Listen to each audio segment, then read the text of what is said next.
noite, pessoal. Acho que agora deve estar tudo certo, né? A gente deu uma arredondadinha na circunferência aqui. Essa nossa vida de youtuber nas horas vagas tá complicada. A gente tem muito que aprender ainda. Mas vamos lá. Então, bem-vindos ao evento. É o quarto dia, né? Então tá quase acabando, mas a gente tá com bastante coisa interessante ainda. A palestra de hoje é sensacional com o nosso amigo Vinícius, Vini. Para quem não me conhece, eu sou o Milton, sou professor, coordenador do curso de Sistemas da UENG lá de Tuiutaba. Então, sejam todos muito bem-vindos. Lembrando que a inscrição, para quem não fez inscrição para a palestra, que precisa do certificado, a gente vai encerrar daqui 10 minutos.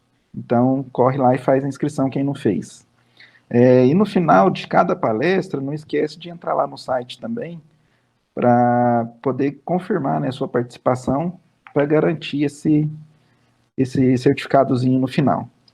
Tá joia? Então vamos lá, né? A gente está atrasado já, então eu vou passar aqui para o nosso palestrante de hoje. Então, a nossa palestra vai ser de inteligência artificial, né? O que é e como as empresas estão usando. O palestrante é o Vinícius Caridá. Ele é engenheiro da computação, mestre e doutor em computação na linha de pesquisa de inteligência artificial. Atualmente ele é gerente de Data Science do Banco Itaú. Professor, né, de MBA na FIAP, e ele é Google Developer Expert em ML. Mais de 10 anos de experiência na área de TI, inteligência artificial aplicada a sistemas de controle, sistemas de recomendação, mineração de textos, assistentes virtuais e chatbots. Mais de 6 anos de experiência em docência como professor de graduação e pós-graduação. Visão estratégica na condução de soluções de TI, AI e ML, como alavancador de negócios. Aficionado por conhecimentos e inovação. Então, seja bem-vindo, Vinícius. A palavra é sua, fica à vontade. Valeu, obrigado, Milton. Obrigado, pessoal, toda a organização pelo convite. Para mim é um prazer estar aqui falando com o pessoal. Para quem não sabe, eu fui professor na UENG no ano de 2016, né, UENG Frutal, Campus Frutal. Fiquei lá o ano letivo de 2016, foi muito bacana, aprendi muita coisa. E aí, em 2016, eu saí exatamente da UENG por conta dessa oportunidade do Itaú de voltar para o mercado, para o mundo corporativo, né, e aplicar um pouco do conhecimento. Eu vou compartilhar aqui a minha tela com vocês. Nosso tempo ele é bastante escasso aqui, então eu não vou me alongar muito nos slides, tá? Aqui, para quem quiser me seguir nas redes sociais, tem aqui alguns links, fiquem à vontade, tá? E aí eu vou tentar passar aqui o mais rápido possível os slides, tá? Para gerar um pouco mais de bate-papo, vocês vão colocando as perguntas, a gente no final tem um tempinho para perguntas e a gente trocar mais ideias aqui nesse tempo, tentar aproveitar do que eu ficar passando slides. Mas o que é Data Science? Data Science, então, tem essa definição aqui da Data Robot, que fala que a ciência de dados, então, ela combina conhecimento de negócio, programação, matemática e estatística, tudo isso combinado para tentar extrair informações dos dados, né? Então, os cientistas, eles aplicam algoritmos de machine learning, aprendizado de máquinas, em números, textos, imagens, áudio, vídeo, tudo que a gente conseguir para produzir para trazer, né, aprender regras ou produzir sistemas de IA para executar tarefas que exigem algum tipo de inteligência. Obviamente, tem discussões aqui, o que é inteligência, vai substituir a inteligência humana? Eu acredito que não, mas de maneira geral é isso, o Data Science está bem aqui no centro, onde engloba todos esses conhecimentos. Uma questão bastante importante que eu gosto de citar, até um pouco antes até da questão dos algoritmos, da matemática, é a questão da análise dos dados mesmo, que é algo bastante relevante e importante no mundo de ciência de dados, né? Esse case do avião é um case muito famoso, é um case real que aconteceu, se eu não me engano, na Segunda Guerra Mundial, onde os oficiais, né, queriam blindar algumas partes do avião, mas não dava para blindar o avião todo, porque senão ficava muito pesado e ele não voava. Então, queriam decidir qual que eram as partes mais importantes para blindar. E o que algumas pessoas olharam no início era, vamos olhar vamos pegar todos os aviões que foram e voltaram e vamos olhar onde que tem mais balas, né? Onde tem mais perfuração de tiro, e é ali que a gente vai blindar. E aí chegou, na época, um estatístico, um estudioso, e falou, não, vocês estão olhando para o lugar errado, né? Porque vamos blindar os motores. E aí as pessoas, mas por que os motores? A maioria dos aviões que estão aqui, nenhum tem tiro no motor. E aí foi exatamente isso. Porque quem levou tiro no motor não voltou. Todo mundo que voltou levou tiro onde que é mais tranquilo, né? Então, saber não só ter o dado e os algoritmos, mas saber analisar aquele resultado ou aqueles dados é bastante importante, né?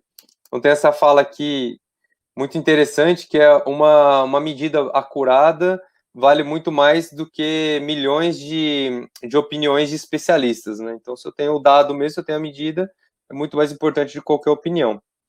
E uma outra coisa que eu gosto de trazer, que é bastante importante, é saber diferenciar causa e efeito, né?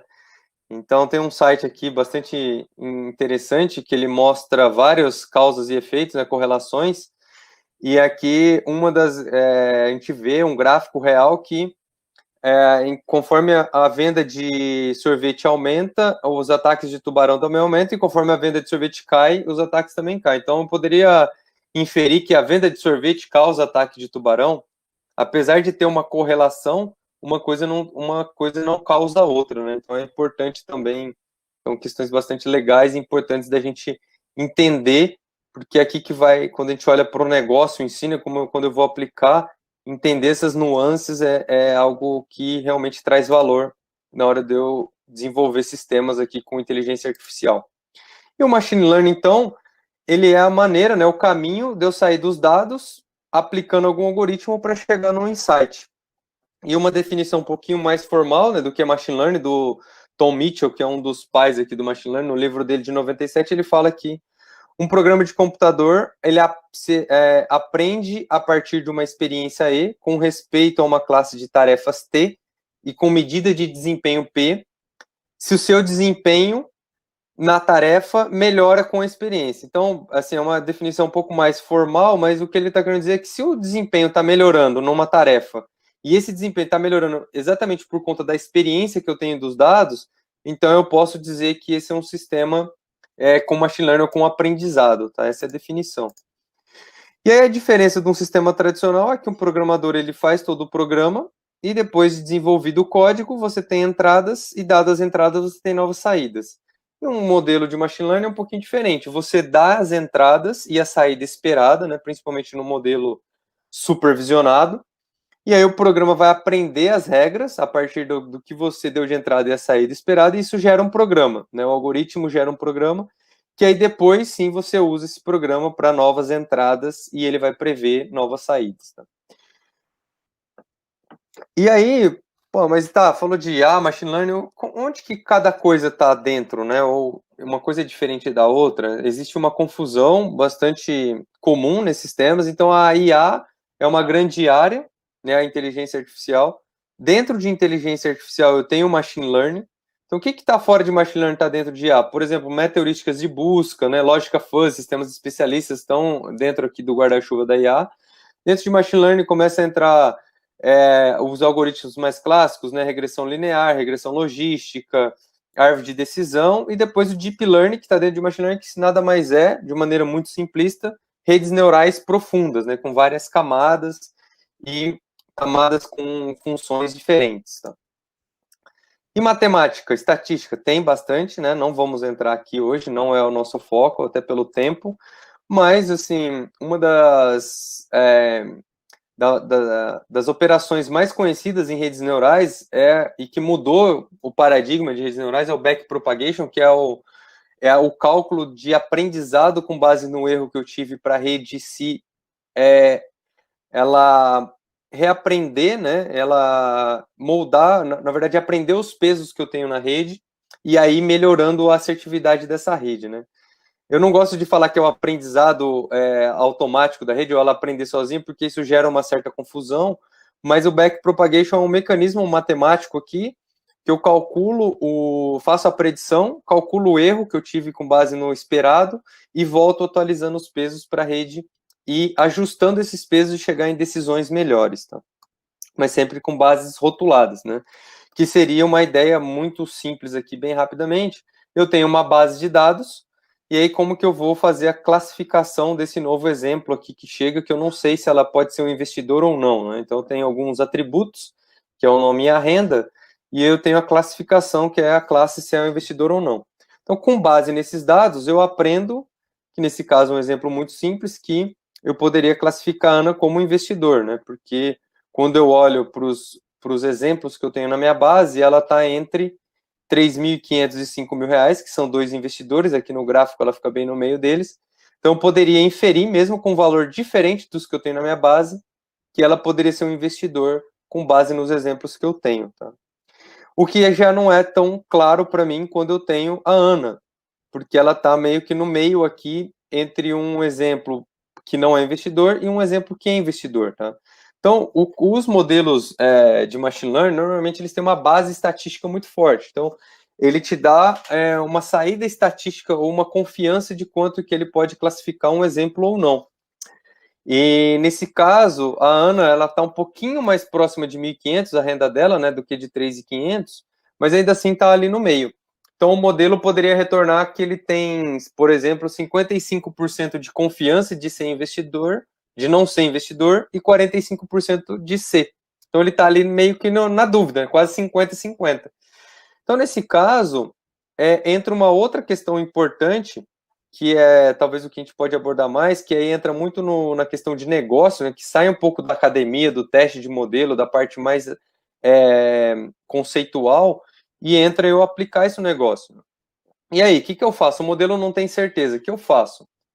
Então, um caso que eu gosto bastante de citar é todo mundo aqui usa e-mail, né? Acho que a maioria também usa o Gmail. Ele faz um filtro de spam para você de maneira automática. Ele tem um modelo de machine learning classificando e-mails que são spams e que não são spam. Nesse caso, que é uma classificação binária, né? Ou spam ou não spam, a gente pode ter dois tipos de erro do modelo. Um erro que é um e-mail que não era spam e ele classificar como spam, e um outro erro que é ele não era spam, ele era spam e eu deixei na caixa de entrada, né? Então são esses dois tipos de erro que pode acontecer, que é o que a gente chama de falsos positivos e falsos negativos. E aí a pergunta é, né? Qual que é pior para o usuário? Eu, como desenvolvedor, qual que é pior para o usuário? Um e-mail importante ir para a caixa para o spam ou um spam ficar na caixa de entrada, né? Eu acredito que a maioria de vocês responderia que o pior para o usuário é um e-mail importante para o spam, né? Porque você tem uma chance de perder esse e-mail. Então, nesse caso, eu ter a visão de negócio, a visão do usuário e calibrar as minhas regras, o meu modelo, para errar menos nesse caso e talvez ter uma margem para errar mais no outro que machuca menos o meu usuário, né? Então, isso é bastante importante quando a gente fala aqui de como que eu pego do conceitual e começo a aplicar mesmo na indústria. E aí depois eu posso pegar esse exemplo e colocar como um novo exemplo na minha base de treino, né? E evoluindo o meu modelo, retreinando, e essas regras vão ficando cada vez mais acuradas. Obviamente, esse é um caso muito simples aqui, e aí, se eu estiver passando muito rápido, pessoal, vocês podem me mandar aí e o Milton me avisa, mas a ideia é tentar dar um panorama geral e sobrar um tempinho aqui para a gente discutir um pouco mais e trazer uma visão mais de mercado ou tirar as dúvidas que vocês mais tenham, até porque vocês aí na UENG têm professores super capacitados que vai passar ou já passaram, dependendo do ano que vocês estão no curso, vocês vão aprender isso aqui com mais detalhes. Tá? Mas na vida real, a gente não tem esses problemas linearmente tratáveis, né? A gente tem muitas features, muitos dados, e aí fica um pouquinho mais difícil de eu dividir esses grupos ou fazer essas classificações, né? Eu não consigo fazer separações lineares, né, para problemas complexos. Então, por isso que os principais modelos que a gente tem os modelos de classificação, quando eu quero classificar alguma coisa, é investidor ou não, é spam ou não. Eu tenho modelos de agrupamento, quando eu não quero classificar, mas eu quero criar grupos de similaridade. Então, por exemplo, a Netflix usa muito esse tipo de algoritmo para agrupar clientes por similaridade, e aí, a partir desse agrupamento, ser uma entrada para os modelos de recomendação, né, para recomendar filme, dado que esses dois clientes são parecidos, esse aqui gostou desse filme, então tem uma chance desse usuário gostar também desse filme. E modelos de regressão, que são mais voltados quando eu quero prever um número, né? Não quero classificar. Então, quanto que eu preciso ter de estoque, quanto que eu vou vender esse mês. Então, aí entra mais em modelos de regressão. Então, esses são os principais modelos. Tá, beleza, a gente falou muito rapidamente aqui de um exemplo onde eu tenho os dados muito tabuladinhos, né? Então é o que a gente chama de dados estruturados. Eu tenho uma planilha onde eu tenho os atributos, é o nome, a renda e assim por diante. Eu tenho a classe, tudo muito tabulado. Mas quando a gente fala de texto, de imagem, de vídeo, de áudio, né? É o que a gente chama de dado não estruturado. Que features que eu tenho que analisar? O computador não conhece imagem, né? Como que eu sei? O que eu falo para o computador analisar nessa imagem, se ela é um lobo ou se ela é um husky? Fica um pouco difícil, porque eu tenho que extrair features, isso já não tem a feature lá bonitinha numa tabela, eu tenho que extrair essas features e a partir daí começar a fazer um modelo. E aí por isso que o Deep Learning ele cresceu muito, porque ele funciona muito bem com dados não estruturados, onde você passa muitos exemplos, milhares de exemplos, né, nesse caso aqui, eu passo várias imagens do Deadpool, e o modelo ele aprende o que é um Deadpool, então talvez nos primeiros exemplos ali em tempo de treinamento, pô, ele classifica a primeira imagem como Homem-Aranha, aí ele fala, pô, errei aqui, então é aquela parte do back propagation, ele vê o quanto ele errou, ajusta os pesos, vai no outro exemplo e vai exemplo por exemplo, até que ele generaliza esse conhecimento com várias fotos diferentes, e quando chega uma foto diferente de nenhuma que ele viu, ele consegue classificar como o Deadpool.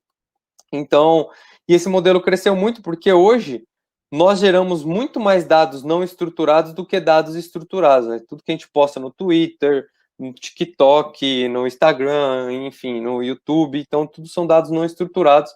Então, por isso que esse tipo de modelo cresceu bastante. E aí, os negócios, né, vendo essas possibilidades, vem aplicando esses modelos, esses algoritmos para trazer algum retorno, um ganho para o cliente, um ganho para o negócio, né? Então, desde usar modelos aqui para prever manutenção em fábricas, né, estimativa de garantia, propensão de compra, previsão de demanda, no varejo, né, estoque, fazer recomendação de produtos, fazer cross-canal, né, marketing de vendas cross-canal, no mundo médico, ajudar os médicos em diagnóstico, né? E assim por diante, né? Serviços de hospedagem, resolver reclamações de clientes, fazer padrões de tráfego e gerenciamento de congestionamento, né? Fazer previsão de sazonalidade de demanda, no sistema financeiro, análise de risco de mercado, segmentação de cliente e assim por diante. Então, tem várias aplicações em todos os mercados. E aqui tem um roadmap, né? Quando a gente olha para o negócio, né, a gente tem um cliente aqui no centro e tem várias coisas acontecendo, marketing, serviços de atendimento, serviços de suporte, distribuição, produto, né? Melhor feature do produto. Então a gente pode olhar para tudo isso com modelos e estratégias diferentes para tentar tanto atender as necessidades do cliente quanto as necessidades do negócio de uma maneira mais drivada pelos dados e não pelo achismo de alguém da empresa, tá? Então a ideia é eu usar algoritmos ou técnicas de machine learning que vão desde redes neurais profundas, né, o deep learning, SVM e assim por diante, para criar algumas capacidades, então que sejam assistentes pessoais, e no meio eu tenho aqui as funcionalidades, né? Então eu posso criar, usando um algoritmo, por exemplo, uma rede neural, uma funcionalidade de extrair informações de um documento, de visão computacional. A pessoa envia uma foto do documento, eu extraio nome, RG, CPF, assim por diante. Eu posso criar modelos para interpretar a linguagem natural. E aí, por trás da capacidade, por exemplo, um assistente pessoal, ele tem vários modelos e features por trás, né? Então, um assistente pessoal ele tem que entender o que você fala, ele muitas vezes tem que entender também imagens, né? O cliente quer mandar a foto do comprovante de residência, você quer extrair informações diretamente dali. Então, você cria por trás de uma aplicação final, tem vários modelos e várias funcionalidades por trás. E isso não é fácil de fazer, tá? Apesar de parecer simples, de ter algoritmos, vários GitHubs e etc., colocar isso em produção mesmo é difícil e tem vários riscos, né? Aqui eu tenho um caso que eu gosto de mostrar, inclusive ontem a gente teve uma live no Itaú, um pouco dos slides são muito parecidos do que eu apresentei ontem, mas aqui a TAI foi um chatbot que a Microsoft colocou no ar em 2017, se eu não me engano, que ficou só 24 horas no ar. Porque uma parte importante de um modelo de machine learning são os dados, e marcar esses dados é custoso em tempo e também custoso financeiramente. Então, eles tentaram fazer um teste de colocar a TAI no ar e ela ia aprendendo com os usuários. Então, obviamente, né, a gente não... O que aconteceu, né, ainda mais no Twitter? Ela começou de manhã falando que os humanos são super legais e no fim do dia ela estava falando algo do tipo, eu odeio as feministas, todas deveriam queimar no inferno, Hitler estava certo e assim por diante. Então, teve que tirar do ar porque ela ficou racista, homofóbica e etc.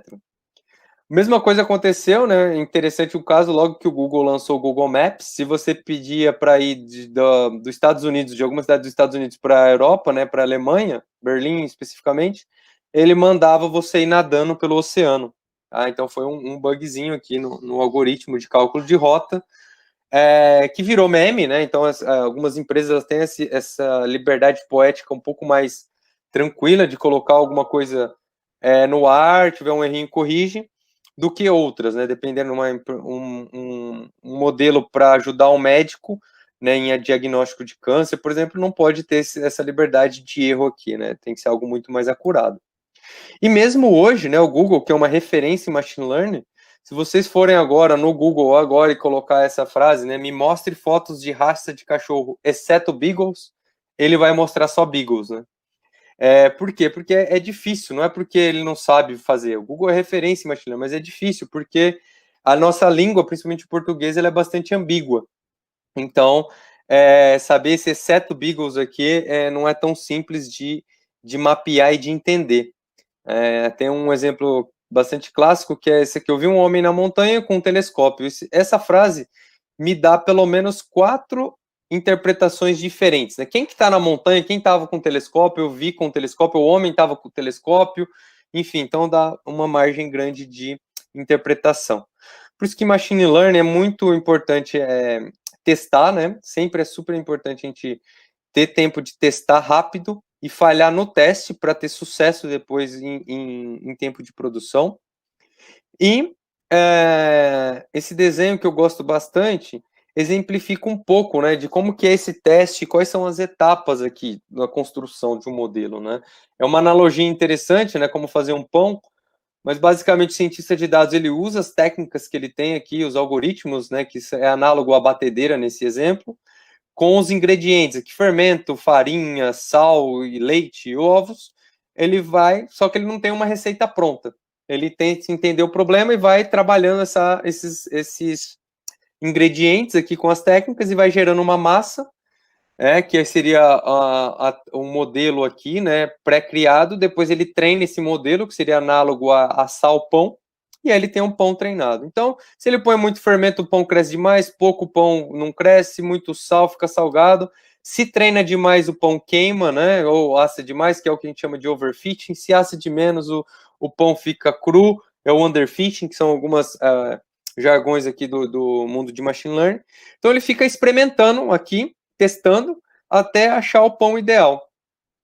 E aí, achar o pão ideal para um problema clássico, né, usando aqui o nosso Jupyter Notebook na nossa máquina, é difícil, mas depois que eu faço isso, eu não pego minha máquina e coloco em produção, tá? Eu tenho várias criticidades, eu tenho clientes usando o meu aplicativo, né? Pegando aqui o exemplo do Itaú, a gente tem por dia mais de 3 milhões de acessos no aplicativo. E aí, dá para colocar minha máquina, meu notebook aqui rodando? Não, eu tenho que colocar isso em produção, tem que garantir escala, reproducibilidade, tem que garantir que esse modelo não tem nenhum viés, né? E aí, é por isso que o modelo de machine learning ele é importante. É importante para quem quer ser um cientista de dados conhecer estatística, conhecer todo esse arcabouço aqui que nos ajuda, mas sem todo o resto em volta, sem um time de tecnologia muito bom para ajudar, para suportar essa aplicação, time de infraestrutura, monitoramento, né, toda a parte de pré-processamento de dados, esse modelo aqui ele vai ficar só na sua máquina ou só no seu Colab lá do Google e nunca vai entrar em produção. Tá?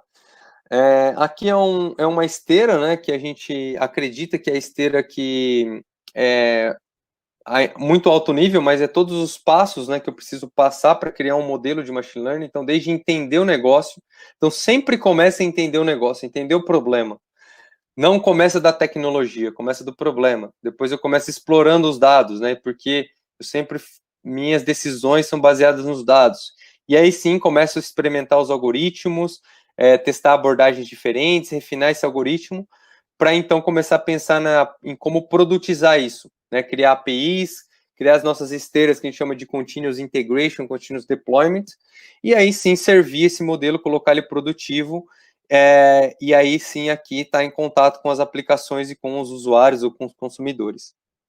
Então, um recado que eu gosto muito de passar é o machine learning, né? A transformação digital, essas palavras que estão na moda aí, né? Mindset, mudar o mindset, colocar machine learning, transformar digital e tudo isso. Isso é só o fim da jornada, tá? Se você começa a pensar aqui, provavelmente você não vai ter sucesso. O começo da jornada é começar a entender o seu caso de uso, começar a entender o negócio, um pouco daquele desenho anterior que mostra as etapas aqui do machine learning. Tá? Tem algumas referências que eu vou deixar no final também, mas eu gosto muito dessas boas práticas de machine learning, eu sempre destaco essas duas regras aqui. Não tenha medo de lançar produtos que não tenham machine learning, tá? Então, machine learning não tem que estar em tudo. Eu outro dia vi aqui que lançaram uma escova de dente com machine learning. É surreal. Então, nem tudo precisa de machine learning. Machine learning pode ser um segundo passo, né? Para quem já está trabalhando com ágil, com esse tipo de metodologia de trabalho mais incremental, né? A gente trabalha com MVPs, com mínimo produto viável para começar a entender o cliente. Então não precisa ter machine learning. E essa regra também que eu gosto bastante, que você não é um usuário típico daquilo que você está criando, né? Então não acho que se você acha que é daquela forma que vai funcionar bem, não. Escuta seu usuário, escuta seus clientes, tá? Então é uma regra de ouro aqui. Tá? Obviamente, além do que acontece no mercado, a gente... Opa, dei um errinho aqui, mas a gente tem que sempre acompanhar o estado da arte também, né? Para entender, porque é sempre baseado em três grandes pilares, quando a gente está olhando na indústria, está saindo da academia. O primeiro pilar é o que o meu usuário precisa, o que ele quer, qual que é o problema dele. O segundo pilar é o que eu tenho de tecnologia que consiga resolver esse problema. É factível tecnicamente? Porque se eu quero resolver, mas eu não conheço do que existe de mais moderno para tentar resolver o problema, ou o que é factível, então por isso que é sempre importante aqui para o cientista de dados estar sempre em contato com o que tem mais de novo no mundo de pesquisa. E o terceiro pilar mas é viável economicamente? Porque se não for viável economicamente, é ruim para o cliente, porque senão fica muito caro, é ruim para a empresa que está lançando o produto. Então eu tenho que sempre pensar nesses três pilares.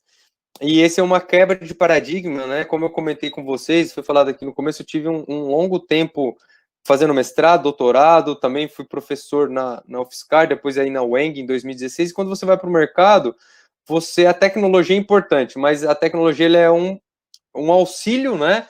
Inclusive eu coloco isso lá na minha biografia, né? Que o Milton falou no começo, que ela é algo para alavancar o negócio, não é tecnologia por tecnologia. Essa é uma mudança que eu pude aprender e ainda estou aprendendo aqui no meu dia a dia, tá?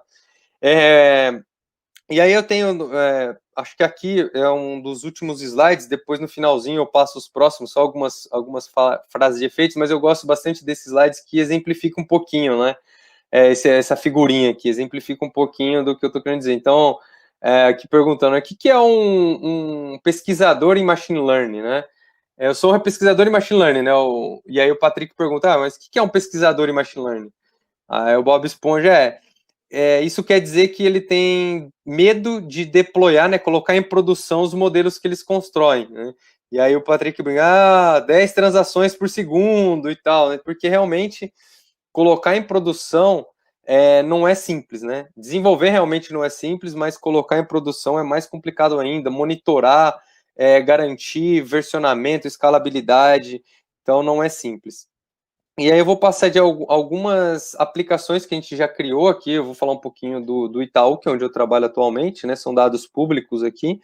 inclusive comentei um pouquinho na live de ontem. Então, uma das coisas a gente tem mais de 130 mil ligações por ano, e aí a gente tem modelos de machine learning para transcrever essas ligações para eu poder realmente entender o cliente. Como eu falei que a gente tem que ouvir nossos usuários, nada melhor do que ouvi-lo de fato, né? Então eles ligam para a gente, vamos ouvir o que eles têm para dizer, vamos então transcrever isso para texto e usar modelos aqui de análise de sentimento, extração de features e etc. Então esse é um case que está em produção, que é a maior operação de transcrição do mundo, né? Um outro perfeito, estou encerrando aqui. Uma outra aplicação bastante importante aqui que o time que eu trabalho hoje diretamente desenvolveu e está no ar, então para quem principalmente para quem é cliente Itaú, quiser testar, porque está nos nossos canais logados, né, nos aplicativos, no Internet Bank, no WhatsApp, o assistente virtual, que você fala com ele e a partir da sua mensagem ele consegue identificar a intenção, as entidades, consultar as APIs internas e dar uma melhor solução, uma melhor resposta para aquela demanda, né? Então aqui um caso clássico o meu filho acabou de receber o cartão e quer começar a usar. Aqui eu gosto de usar esse exemplo porque aqui em nenhum momento o cliente falou sobre desbloqueio e em nenhum momento o cliente falou sobre cartão de crédito, né? Falou só cartão e não falou que tipo de cartão que é, no caso adicional, né? Então a gente treina um modelo aqui, NLU significa Natural Language Understanding, né? Entendimento de linguagem natural, que ele consegue então interpretar que o cliente ele quer fazer um desbloqueio, mesmo sem ter citado essa palavra, e esse desbloqueio está relacionado a um cartão adicional, porque filho quer dizer adicional. E aí com isso, com mais as informações das APIs, né, dos cartões que tem bloqueado, o assistente consegue direcionar aqui o desbloqueio daquele cartão, e uma vez confirmado, é feito esse desbloqueio. E o último caso que eu queria citar, né, até pelo exemplinho rápido que eu passei sobre investimento, é a melhor forma de eu garantir aqui uma carteira, dado o perfil do cliente e o momento de vida dele. Então foi desenvolvido também, dado que eu tenho mais de 20 mil produtos financeiros, com mais de 200 mil combinações possíveis, né, de carteira, um algoritmo que sugere, né, investimento, uma carteira de investimento, e no final tem a avaliação do especialista em investimento, né? Então eu principalmente acredito muito que a IA não está aqui para substituir, mas está aqui para potencializar, né, e trazer mais dados para ajudar nessa tomada de decisão. Então sempre tem aqui um humano por trás, mas a gente consegue gerar mais de 2 bilhões de cenários diferentes para os perfis dos clientes, então num tempo muito rápido, né, em 3 minutos, menos de 3 minutos, e só fazendo esse algoritmo aqui, a gente conseguiu aumentar a renda dessa carteira para o cliente, pelo perfil do cliente, de 0,5% a 3%, 3 pontos percentuais, né, quase 3 pontos percentuais, a mais de renda para os clientes que possuem investimento no Itaú. Então, são trabalhos bastante complexos, principalmente quando a gente fala produtivo, né, e que nos anima bastante aqui os resultados. Tá? Então, algumas últimas considerações. Então, se Machine Learning é o motor do foguete, os dados são combustíveis, os dados são importantes. Modelos simples de Machine Learning, né, os clássicos, com mais dados e dados bastante bem rotulados, né, dados com mais garantia, funcionam melhor do que modelos super estado da arte, mas com poucos dados. E lançar é fácil, ou mais fácil do que operar, né? Colocar isso em operação, em rota, e manter, monitorar, é uma das partes mais difíceis, por isso que muitas empresas hoje têm se falado muito sobre a questão do MLOps, né, que é o DevOps para Machine Learning, para como realmente, de fato, colocar esses modelos em produção e dar resultados para os clientes. Aqui algumas referências, depois desses slides aqui eu falo com o time aqui da organização, posso disponibilizar para vocês, tá? Senão depois vocês dão um pause aqui no vídeo para pegar aqui as referências, um pouco do que eu falei, e aqui também tem alguns dos meus contatos, mais uma vez.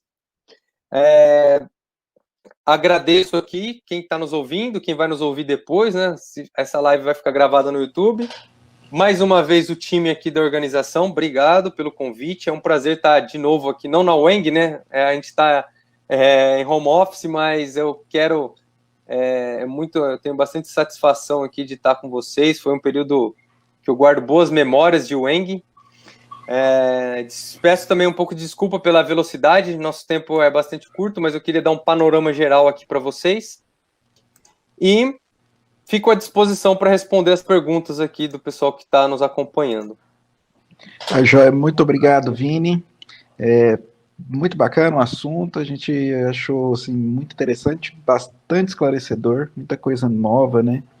Eu tenho algumas perguntas aqui, cara, mas nosso tempo está meio estourado, então eu vou te passar só uma, pegando esse gancho que você falou do MLOps, né? Então tem uma pergunta do Paulo Finardi, ele quer saber qual que é o papel do MLOps na vida de um cientista de dados. Quais são as ferramentas mais úteis para ele atualmente? Legal. O cientista de dados, isso também é algo que não é fechado, tá? Muitas empresas estão discutindo isso, mas a gente que está aqui no ramo, né, discutindo com várias empresas, Netflix, Spotify, etc., o cientista de dados ele é uma peça para conseguir colocar esses modelos em produção. Né? Tem duas profissões aqui que são super importantes também, que é um engenheiro de machine learning e um engenheiro de dados, tá? Então, são 3 peças que se complementam e tem uma zona cinza entre elas.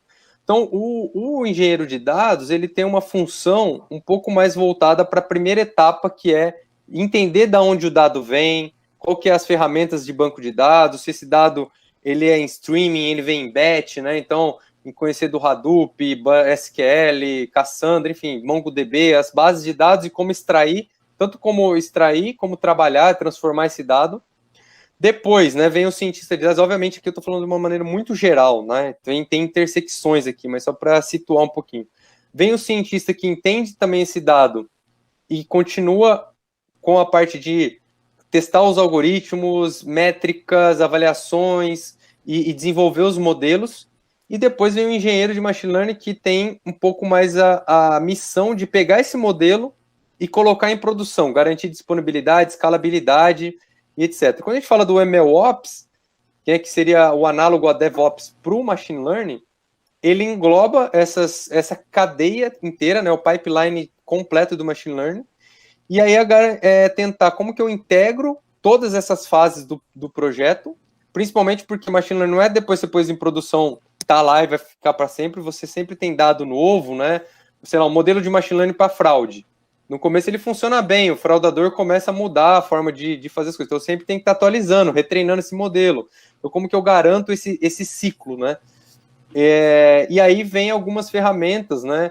Uma que eu acho que eu citaria aqui, até por ela ser open source, para vocês darem uma olhada, que é o TFX do Google, que é o TensorFlow Extended, o TFX, que traz um pouco das boas práticas de cada uma das etapas, e depois vem os cloud providers, né, AWS, Azure, e o próprio Google Cloud, que tem várias ferramentas internas que trabalham em cada partezinha desse fluxo para ajudar a gente a automatizar, tá?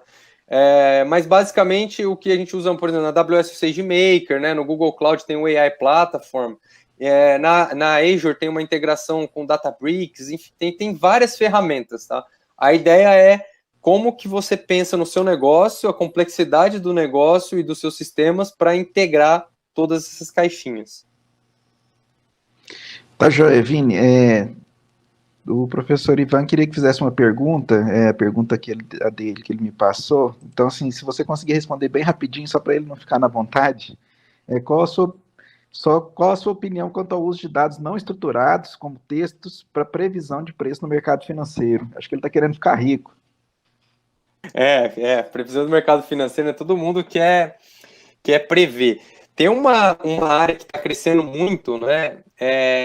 Aí depois, quem tiver interesse, tem uma das empresas aqui, um dos fundos bastante conhecidos, chama Giant, e ele tem alguns fundos, que é o que a gente chama de fundo quantitativo. Que ele menos olha os portfólios das empresas, olha também, mas ele é muito mais baseado em dados, né? Muito mais acompanhando o mercado. Então, os dados não estruturados, aí eu estou falando a minha opinião aqui, tá? Eu acho que é algo que vem a acrescentar. Por quê? A gente sabe que o mercado financeiro ele flutua quando vai lá o Jair Bolsonaro ou o Donald Trump ou qualquer presidente vai lá e fala alguma coisa. Quando vai lá e dá um tweet, né? Então a gente sabe que notícias, casos influenciam no mercado financeiro. Então você tem que ter todo o portfólio das empresas. Eu quero investir na Vale, entender como é que está o caixa, o fluxo de caixa, então entender daquele negócio, daquele mercado, da empresa, entender também de outros dados que podem flutuar no mercado, mas esses dados não estruturados, né, trazer um pouco do que acontece nas redes sociais, também agrega para essa tomada de decisão, com certeza. Tá jóia, então. Vini, desculpa não ter te passado mais perguntas, a gente teve aquele probleminha no começo, mas assim, valeu mesmo, muito obrigado. Deixar o recadinho pessoal, não esquecer de ir lá no evento.engfrutal.com.br, confirmar lá a participação, tá? Vini, faz as suas considerações finais e, mais uma vez, agradeço muito a sua participação. É isso, eu que agradeço. Gente, foi rápido, mas espero ter passado aqui pelo menos um pouquinho aqui do que é esse mundo aqui no nosso dia a dia. Quem tiver interesse, quem tiver alguma pergunta que não deu para responder, pode me mandar e-mail. Eu demoro um pouquinho, mas eu respondo, 1 ou 2 dias, mas eu respondo, ou mandar nas redes sociais. Então fiquem à vontade aí para me contactar. Mais uma vez agradeço todo mundo e é isso aí. Obrigado, boa noite. Bom evento aqui, é importante não atrasar os próximos palestrantes aí. Tá certo, valeu, até mais. Pessoal, Até então mais. fiquem ligados, a próxima palestra começa daqui a pouquinho, em 9 minutos, se tudo der certo dessa vez. E a gente vai falar sobre produtividade e felicidade, o que vem primeiro, com uma palestrante internacional dessa vez, o Anand Singh. Eu nem vou tentar falar o sobrenome, mas vou aprender. Até mais, gente, até a próxima.